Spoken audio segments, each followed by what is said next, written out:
ကိုရီးယားစကားမှာလူတယောက်ကိုခေါ်တဲ့အခါ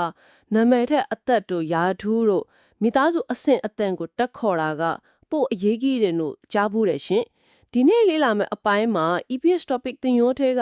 အဲ့ဒီမိသားစုသူငယ်ချင်းတွေနဲ့ပတ်သက်တဲ့အကြောင်းအရာကိုအတူတူလေ့လာသွားကြမယ်ပေါ့နော်ဒီလိုဆရာအနေနဲ့ဒီနေ့ခေါင်းစဉ်ကိုကိုရီးယားလိုလေးအရင် mix ဆက်ပေးပါလားရှင်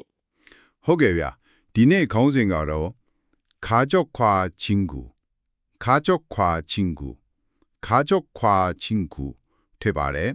မိသားစုနဲ့သူငယ်ချင်းများလို့အဓိပ္ပာယ်ရပါတယ်ဗျာခါကျုတ်ခွာရှင်ကူဟုတ်ကဲ့စိတ်ဝင်စားစရာပဲနော်အဲ့ဒါဒီနေ့ယူရချက်ကဝဟာရလေးကိုအလွတ်ချက်ဖို့တတ်တတ်မဟုတ်ပဲနဲ့မိသားစုဝင်တွေကိုခေါ်ဝေါ်တဲ့အသုံးအနှုန်းတွေကနေစင်ကိုရီးယားယဉ်ကျေးမှုရဲ့အရေးကြီးဆုံးဖြစ်တဲ့ no pin mal ဆိုရာကယူသေးလေးစားမှုပြစကားနဲ့ဖန်မာလို့ခေါ်တဲ့ရိုးရိုးစကားတို့ရဲ့ကွာခြားချက်တွေကိုတေချာနားလည်သွားမှုပဲဖြစ်ပါတယ်ရှင်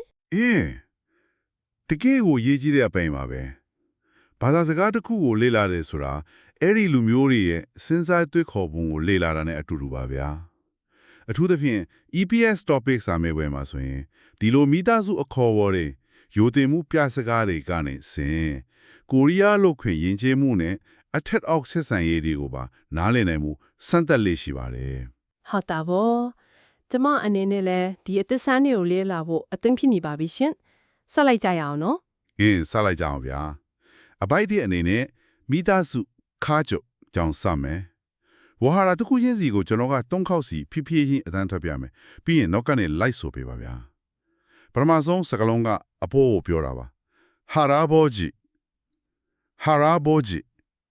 ဟာရာဘောဂျီဟာရာဘောဂျီဟုတ်တယ်ဗျာနောက်တစ်ခုကအဖွားပါဟိုင်မိုနီဟိုင်မိုနီဟိုင်မိုနီဟိုင်မိုနီအဖွားပေါ့နော်ဟုတ်ပါတယ်ပြီးတော့အဖေကိုကြတော့2မျိုးသုံးလို့ရတယ်အဘောကြီးတမမောအပ္ပါပါဖတ်ပြမယ်ဗျာအဘောကြီးအဘောကြီးအဘောကြီးအပ္ပါအပ္ပါအပ္ပါအဘောကြီးအပ္ပါအမေဝလည်းဒီလိုပဲဗျာအမောနီအမောနီအမောနီအမအမအမမိဘနှစ်ပါးစလုံးကိုခြုံခေါ်ရင်တော့부모님လို့ခေါ်တယ်부모님 부모님 부모님ဟိုလေဒီနေရာမှာနည်းနည်းစိတ်ဝင်စားဖို့ကောင်းတာကညီအကိုမောင်နှမတွေကိုခေါ်တဲ့အခါကြားမကွဲသွားတာပဲနော်ကိုကယောက်ျားလေးဆိုရင်အကိုခေါ်တဲ့ပုံစံနဲ့မိန်းကလေးဆိုရင်ခေါ်တဲ့ပုံစံမတူဘူးဆိုဒါပေါ့ဗျာအဲ့ဒါကကိုရီးယားယဉ်ကျေးမှုမှာမိသားစုတွဲနေရယူမှုကအရင်အရေးကြီးလို့ပါကဲယောက်ျားလေးကအကိုခေါ်ရင်ရှုံးလို့သုံးတယ်မိန်းကလေးကခေါ်ရင်အိုပါလို့သုံးတယ်သုံးခေါက်ဖတ်ပြမယ်နော်ရှုံးရှုံးရှုံးအိုပါအိုပါအိုပါရှုံးအိုပါဟုတ်ကဲ့အမကိုခေါ်ရင်လည်းယောက်ျားလေးဆိုရင်နူနာမိန်းကလေးဆိုရင်အော်နီလို့꿰သွားတယ်နူနာနူနာနူနာအော်နီအော်နီအော်နီနူနာအော်နီစာမေးပွဲရဲ့နားထောင်ခြင်းပိုင်းတွေမှာစကားပြောနေတဲ့သူကအိုပါဒါမှမဟုတ်အော်နီလို့သုံးလိုက်တာနဲ့ပြောနေသူဟာမိန်းကလေးဖြစ်တယ်ဆိုတာချက်ချင်းသိလာသွားတာပေါ့နော်ပဲဗျာဒါဆိုကိုယ့်ထက်အသက်ငယ်တဲ့သူတွေကိုခေါ်တဲ့စကားလုံးတွေဆက်သွားမယ်ကြားမှခွဲခြားပေးမယ်ခေါ်တဲ့သူရဲ့ကြားမှအပေါ်တော့မမူတည်တော့ဘူးညီမကိုရောတုံစင်ညီတမမို့မောင်ကိုနမ်တုံစင်လို့ခေါ်တယ်ရောတုံစင်ရောတုံစင်ရောတုံစင်နမ်တုံစင်နမ်တုံစင်နမ်တုံစင်ရောတုံစင်နမ်တုံစင်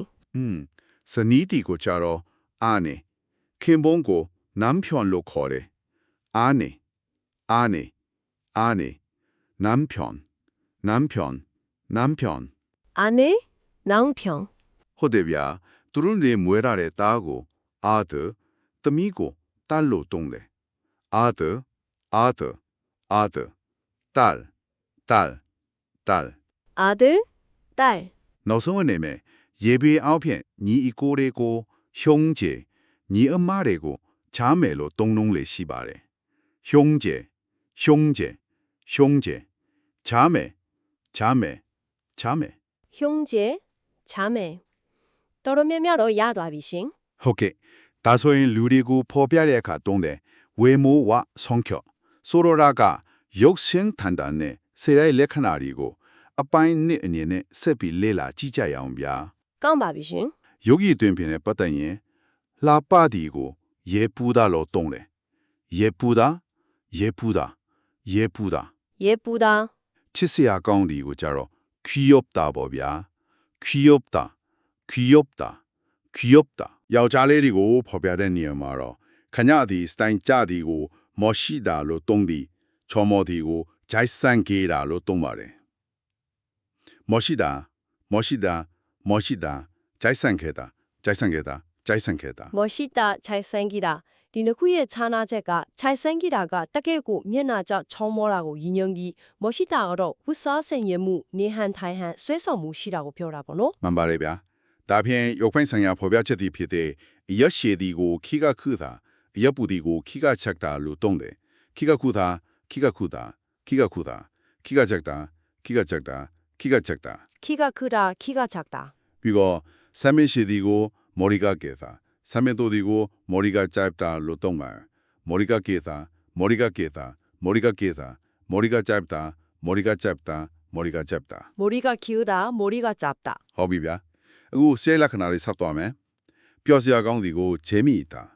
သဘောကောင်းဒီဖော်ရီဒီကိုချင်းကြတာလို့တုံးပါတယ်ဂျေမီတာဂျေမီတာဂျေမီတာချင်းကြတာချင်းကြတာချင်းကြတာ ဂျယ်မီတာချင်းကြောရာတာကိုရီးယားအလုပ်ခွင်ယဉ်ကျေးမှုမှာချင်းကြောရာတာဆိုတာအရင်အရေးကြီးတယ်နော် ဒါပေါ့ဗျာမောက်တဲ့ချင်းနာတတိကိုချက်ခါတာလွန်လာဝီယာရှိဒီကိုဘူဂျီရနာတာလို့တုံးပါတယ်ချက်ခါတာချက်ခါတာချက်ခါတာဘူဂျီရနာတာဘူဂျီရနာတာဘူဂျီရနာတာ 착하다, 부지런하다. 호, 부지런하다 소라가 코리아의 시부아의 도드무고 또는 아피게데 에티가 을록록봉 인지무 배조자 부레신. ဟုတ်တယ်ဗျာအဲ့ဒါနဲ့တွေ့ပြီးတွေ့ရတဲ့နောက်ချက်စရိတ်အခုကတော့ဆက်လို့တဲ့တီကို성격이 급하다လို့တုံးပါတယ်성격이 급하다 성격이 급하다 성격이 급하다 성격이 급하다. 코리아 루묘리의 빨리빨리 소라가 면면록 소래 인재무는 따여있 뜻산이라 보노. 만나보 너비 뚫렸대 좌디고 활발하다 잉때 에세디고 얌전하다 로동래 활발하다 활발하다 활발하다 얌전하다 얌전하다 얌전하다 활발하다, 얌전하다. 너송스에도 구가로 탐엿디고 똑똑하다 로커바래 똑똑하다 똑똑하다 똑똑하다 똑똑다마 신린도 아바비슈. 아쿠 디에 시즌에 뜨게고 디가 포인트데 몸pat 뜻다네 노페마 바마 정고 셋도하자메. 코리아스가 말레사무 뼈고 소에 지아의 엘레마 우시 소레 뜻다고 태သွင်းရတယ်ဆိုတာအရန်ကိုထူးခြားပါတယ်နော် ဟုတ်တယ်ဗျာ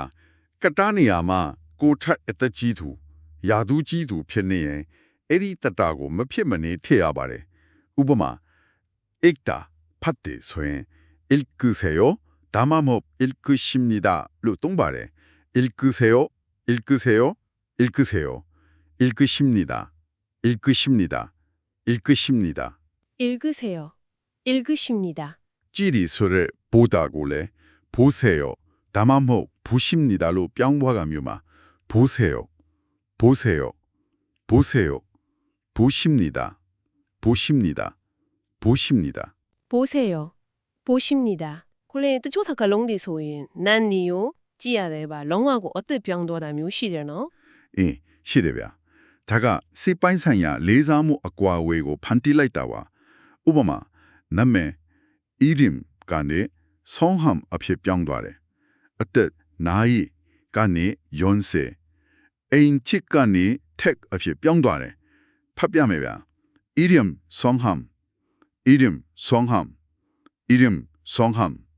나이 연세 나이 연세 나이 연세 chip tech chip tech chip tech ကရိယာတွေမှာလည်းပြောင်းတယ်ဗျရှိတဲ့အတာကနေခေရှိတာလို့ပြောင်းသုံးတယ်မုတ်တာကိုချပ်ဆူရှိတာဒါမှမဟုတ်ဒရှိတာလို့ပြောင်းတယ်ဖတ်ပြမယ်နော်အတာခေရှိတာအတာခေရှိတာအတာခေရှိတာမုတ်တာချပ်ဆူရှိတာဒရှိတာမုတ်တာချပ်ဆူရှိတာဒရှိတာမုတ်တာချပ်ဆူရှိတာဒရှိတာ 있다, 계시다, 먹다, 잡수시다, 드시다. 허비. 액대 자다 수인 주무시다. 뼈대 말하다 수인 말씀하시다로 비용돼. 자다 주무시다. 자다 주무시다. 자다 주무시다. 말하다 말씀하시다. 말하다 말씀하시다. 말하다 말씀하시다. 자다, 주무시다, 말하다, 말씀하시다. 낭송 이해지다가 내무공 필 때 아프다 하고동 편찮으시다. 수비 띠단 레사무비아서가 롱똥 말해벼. 아프다 편찮으시다. 아프다 편찮으시다. 아프다 편찮으시다. 아프다 편찮으시다. 띠물라이다신. 다음에 지로 높이만 내고 어때기래 두단 미다주 윈단고 엄예란 똥이알라힌. 어레가 되게 생원사세야 배벼. 레드의 롱강괴마 지위를 고래 야루 어시는 장가 아야이지래. 고태 어떤 예니 야루 보지네 높임 말고 무피문이 똥이야 바래. 다소 미다주리 잘해 맞아러요. 미바리가 고태 어떠 엄야지 지다벨리. 키트 코리아 미타수리마 단드미리가 미바고 반말 유요스가 똥비 커워 표소라고 뽑으라 야래. 요데무 ပြစကားက တစ်ဖက်မှာ ယဉ်ကျေးမှုကို ပြပေမဲ့ နောက်တစ်ဖက်မှာ အကွာဝေးကို ဖန်တီးလဲတယ်လို့ ဖြစ်သွားလို့ပါ မိသားစုလို နှွေးထွေးတဲ့ ဆက်ဆံရေးမှာ အဲ့ဒီလို အကွာဝေးမျိုး မထားချင်တဲ့အတွက် ရင်းရင်းနှီးနှီး 반말 သုံးကြတာပါ ဗျာ Okay ရှင်းသွားပြီရှင်အခုဒီတင်ယူခဲ့တာဒီအားလုံးကိုပေါင်းဆက်ပြီးဒေဝယန်စစ်စကားပြောလိကျင့်ခန့်အပိုင်းကိုတွားကြည့်ကြရအောင် ကဲအကပြောခဲ့တဲ့ ဥရှိတတရဲ့ နောက်ထပ် စကားဆက်တတတစ်ခုဖြစ်တဲ့ ကိုရဲ့ကို သုံးပြီး ဝါကြလေးတွေ တိဆောက်ကြည့်ပါမယ် ပထမဆုံး ဝါကြက အဖေက ရက်ရှည်တယ်နော် ဆိုတဲ့အဓိပ္ပာယ်ပါ 아버지께서 키가 크시네요. 아버지께서 키가 크시네요. 아버지께서 키가 크시네요. 아버지께서 키가 크시네요. 디와자마 가사 깨서고 똥타라 돼야래노. ဟုတ်ပါတယ်ဗျာ ကတားနီယာမှာ လေးစားရသူ အဖေပါလာလို့ ကက်စရောကို ပြောင်းသုံးပြီး 크다말레 리사무비아 시고 텔라이다바. 너데 와자지쿠가 어파가 영면단자 찍니바래 소리 와자바. 할머니께서 텔레비전을 보세요. 할머니께서 텔레비전을 보세요. 할머니께서 텔레비전을 보세요. 할머니께서 텔레비전을 보세요. 달래 으두두베보노 할머니 너마 깨서 라이때 보다가 보세요 필바에. အတည့်ကြပဲဗျာ 뜻띠의 와자가 아페가 예야시 피바데레. 아버지께서는 경찰관이세요. 아버지께서는 경찰관이세요. 아버지께서는 경찰관이세요. 아버지께서는 경찰관이세요. 에디 맞아러 깨서 너마 는타빨라레노. 깨서로가 그따구 리사라 티비 능가로 디 와자의 어디가 아정야하 아페피데소라고 알리비증로바. 나우송 스투타 와자가로 전원이 이마가 템미엇비 떼주아바레 소라 와자바. 제 동생인 똑똑하고 활발해요. 제 동생인 똑똑하고 활발해요. 제 동생인 똑똑하고 활발해요. 제 동생은 똑똑하고 활발해요. 디마자러 동생 어장뼈라 필로 리사무 뼈라리 맛바럽에 똑똑하다네 활발하다고 고소래 서단에 셀랐다버. ဟုတ်တယ်ဗျာ 고가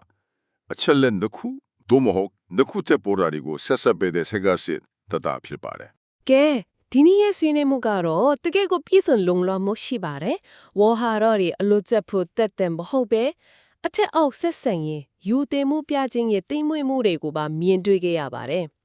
အခုအစည်းအဝေးမပြီးခင်မှာဒီနေ့ဆွေးနွေးခဲ့တဲ့အဓိကအချက်ဒီကိုဆရာကဖြည်းဖြည်းချင်းနှစ်ခေါက်စီပြန်လည်သုံးသပ်ပေးပါအောင်ရှင် ဟုတ်ကဲ့ဗျာ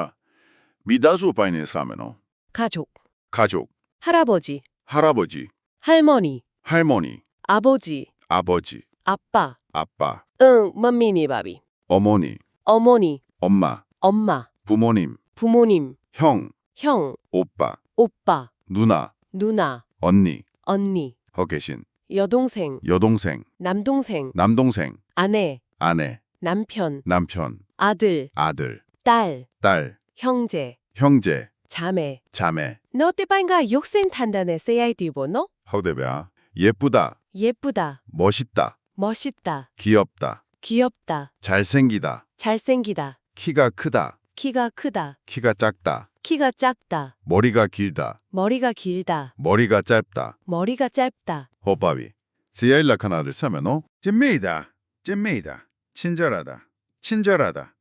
착하다. 착하다. 부지런하다. 부지런하다. 활발하다. 활발하다. 얌전하다. 얌전하다. 똑똑하다. 똑똑하다. 성격이 급하다. 성격이 급하다.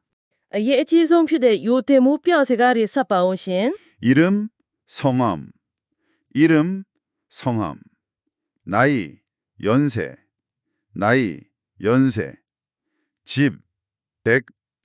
집, 댁. 있다, 계시다. 있다, 계시다. 먹다, 잡수시다. 드시다. 먹다, 잡수시다. 드시다. ဟုတ်ကဲ့ 자다, 주무시다. 자다, 주무시다. 말하다, 말씀하시다. 말하다, 말씀하시다. 아프다, 편찮으시다. 아프다, 편찮으시다. နောက်ဆုံးဝါချက်လေးတွေပါဖတ်ပြပါရှင် 아버지께서 키가 크시네요. 아버지께서 키가 크시네요. 할머니께서 텔레비전을 보세요. 할머니께서 텔레비전을 보세요. 아버지께서는 경찰관이세요. 아버지께서는 경찰관이세요. 제 동생은 똑똑하고 활발해요. 제 동생은 똑똑하고 활발해요. အားလုံးပြပါပြီဗျာကျေးဇူးတင်ပါတယ်ရှင်ဒီအချက်လက်ဒီအားလုံးကိုပြန်ကြည့်ကြရဲ့နောက်မှာနားဆင်သူတွေအနေနဲ့ကိုယ်တိုင်ဆက်လက်ဆင်ခြင်တွေးတော့ဖို့တစ်ခုလောက်ခြံခါခဲ့ခြင်းပါတယ်ကိုရီးယားဘာသာစကားမှာရှိတဲ့ဒီယိုတင်မှုပြောခြင်းယဉ်ကျေးမှုဟာသက်ဆိုင်ရာလူပုဂ္ဂိုလ်ရဲ့အသက်အရွယ်ဒါမှမဟုတ်ယာရုတစ်ခုတည်းကိုပဲတကယ်ကိုစားပြုနေတာဟုတ်ရဲ့လားတနည်းအားဖြင့်စဉ်းစားကြည့်ရင်ဒီစကားလုံးတွေဟာတင်းချက်တဲ့အချက်အောက်စနစ်ကိုပြသနေတာလားဒါမှမဟုတ်လူသားအချင်းချင်းကြားမှာရှိရဲ့ရင်းနှီးကျွမ်းဝင်မှုအကွာအဝေးကိုဘယ်လိုချိန်သိမ်းရမလဲဆိုရင်ဉာဏ်ပညာတစ်ခုကိုတိတ်မွေ့စွာထင်ဟပ်ပြသနေတာလားဒီအချက်ကိုဆက်လက်တွေးတော့ကြည့်ဖို့တိုက်တွန်းခြင်းပါလေ 他们炖马南အောင်